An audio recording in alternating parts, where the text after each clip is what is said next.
इस्लाम दुनिया में सबसे ज़्यादा तेज़ी से बढ़ने वाला मज़हब है। इसी तरह जितना इस मज़हब को मानने वाले हैं उतना ही नफ़रत करने वाले भी हैं। इसीलिए कुछ लोग इस्लाम को आतंकवाद से जोड़ते हैं। इसके बारे में मोहम्मद अली का क्या कहना है? The great legendary heavyweight boxing champion Muhammad Ali को कौन नहीं जानता है।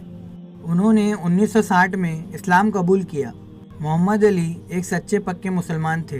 दिसंबर 2015 मोहम्मद अली ने एक इंटरव्यू में कहा, मुसलमान जानते हैं हमारे मज़हब में जिहाद क्या है। बिना वजह दहशत करना इस्लाम के उसूलों के ख़िलाफ़ है। हमारे यहाँ पॉलिटिशियन अपने फ़ायदे के लिए इस्लाम को बेगुनाहों का कत्ल करने वाला और टेररिस्ट बताना चाहते हैं। 3 जून 2016 द ग्रेट मोहम्मद अली हमें अलविदा कह गए। अगर उनकी ये बात आपको पसंद आई तो इस वीडियो को लाइक करें।